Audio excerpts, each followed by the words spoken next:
साथियों, अगर आप भी उन लोगों में से एक हैं जिन्होंने पैसा तो बहुत कमाया, समृद्धि और नाम भी बहुत कमाया, लेकिन वर्तमान में किसी गंभीर वित्तीय संकट से आप गुजर रहे हैं और आप प्रयास भी पहले से अधिक कर रहे हैं और आपकी समझ में ये नहीं आ रहा कि आखिर मैं भी स्वयं वही हूं, मेहनत भी मेरी स्वयं वही है, बल्कि बढ़ करके है, तो वापस उससे वो सुनहरा दौर क्यों नहीं आ रहा है। साथियों, इसी पर हम विचार विमर्श कर रहे हैं और आपको किसी पर यकीन करने की आवश्यकता नहीं है, आपको स्वयं पर तो यकीन है ना। तो अपनी जन्म पत्रिका अपने समक्ष रख करके फिर ये आप एपिसोड देखिए, ताकि जो एस्ट्रोलॉजिकल रीजन है वो आपकी समझ में ठीक से आ जाए और उसका निदान आप कर सकें। आज इस एपिसोड में हम चर्चा करेंगे धनु लग्न की जन्म पत्रिका के बारे में। और यदि अभी तक आपने अपने लग्न से संबंधित एपिसोड नहीं देखा है तो यहां आई बटन में आपको उसका लिंक मिल जाएगा, जाकर के आप अपने लग्न से संबंधित एपिसोड जरूर देखें। तो मेरे बहुत ही प्रिय और बेहद सम्मानित साथियों, हृदय की असीम गहराइयों से अभिनंदन, बहुत बहुत हार्दिक स्वागत। साथियों, ये रही एक धनु लग्न की जन्म पत्रिका। 9 नंबर से ही जन्म पत्रिका का प्रारंभ हो रहा है। तो कौन कौन सी ऐसी 3 महादशाएं होती है जो कि जीवन में आकर के इस प्रकार का कार्य करती है। सबसे पहले हम बात करेंगे न्यायाधिपति शनिदेव के बारे में। साथियों, शनिदेव इस जन्म पत्रिका में एक अति मारक ग्रह है, ठीक है, लेकिन वो इस धन भाव के भी लॉर्ड हैं, इसलिए वो धन का परिणाम जरूर देंगे। उनके कारकत्व में, उनके स्वामित्व में है ये भाव।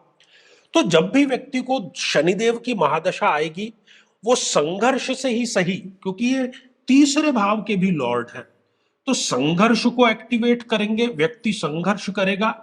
तीसरे भाव से बड़े सपने, महत्वाकांक्षाओं के बारे में चर्चा की जाती है। तो व्यक्ति बड़े सपने देखता है, बड़ा संघर्ष करता है, तो वो परिणाम भी बहुत ही अच्छे प्राप्त करता है। शनिदेव की दशा इनको सब कुछ देती है, अर्थात सब कुछ। लेकिन यही शनिदेव की जाती हुई महादशा, क्योंकि तृतीय भाव के भी लॉर्ड है और अति मारक ग्रह है, तो कुछ कृत्यों की वजह से, शायद खुद के ही कुछ गलत निर्णयों की वजह से, गलत आदतों की वजह से, गलत संगत की वजह से ये जाती हुई महादशा पूरा सूपड़ा साफ करती हुई जाती है। और ये एक दो नहीं, लाखों जातकों की ये व्यथा है, ये हकीकत है। तो सबसे पहले हमने बात की शनिदेव की। साथियों, दूसरे जो ग्रह हैं इस जन्म पत्रिका में जो इसी प्रकार की प्रकृति का कार्य करते हैं, और वो है अति योग कारक ग्रह मंगल देव।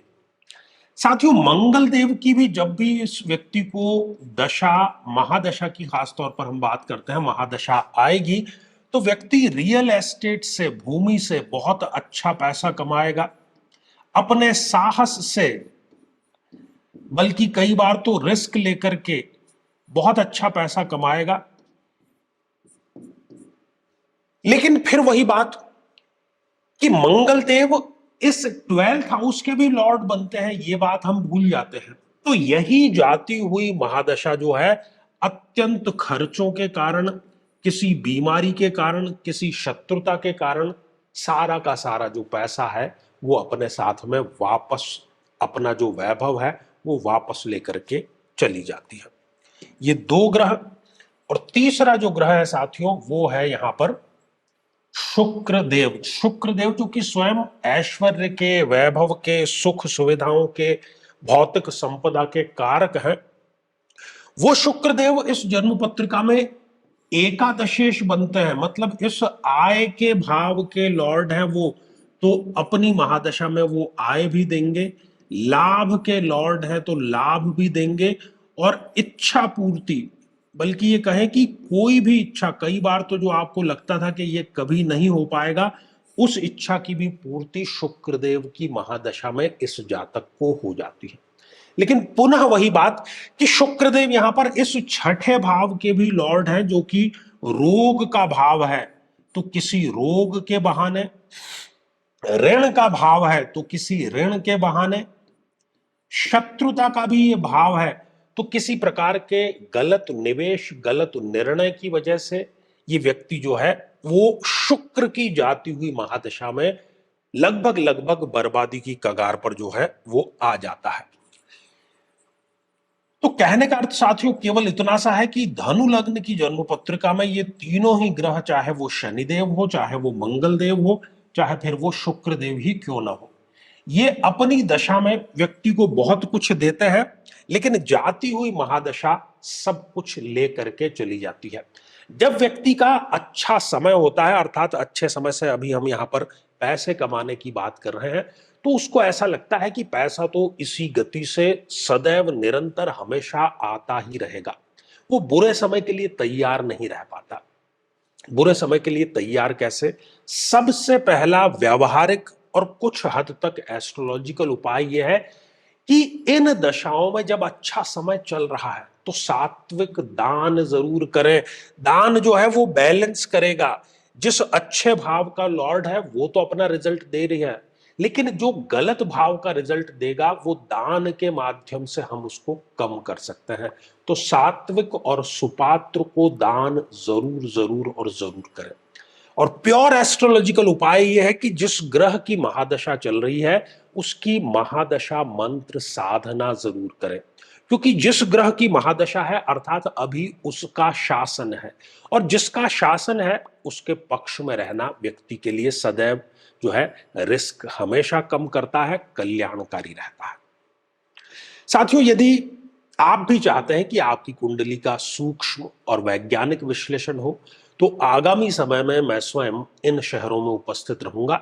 आप समय लेकर के मिल सकते हैं या फिर टेलीफोनिक या वीडियो कॉल के माध्यम से भी आप जुड़ सकते हैं। और यदि आप चाहते हैं कि आपके किसी एक प्रश्न का निःशुल्क मार्गदर्शन किया जाए, तो हमारे इसी चैनल पर प्रति शनिवार दोपहर 3 बजे हम खास लाइव कार्यक्रम लेकर के आते हैं। लेकिन उसमें अपने कमेंट को शामिल करने के लिए आप हमारे इस वीडियो को हाइप कीजिए और उसका जो स्क्रीनशॉट है वो दिए गए व्हाट्सएप नंबर पर भेज दीजिए।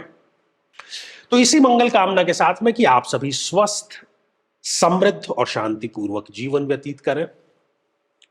नमस्कार।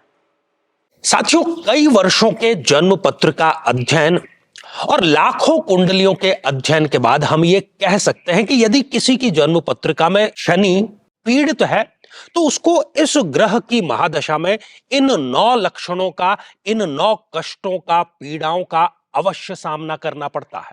व्यक्ति कर्मचारियों, खासतौर पर 4th क्लास के एम्प्लॉय से सदैव परेशान ही रहता है। अपने ही परिवार का विरोध हर बार उसको सहन करना पड़ता है। शरीर के जोड़ों में गठिया का रोग बहुत युवा अवस्था में ही घर कर जाता है।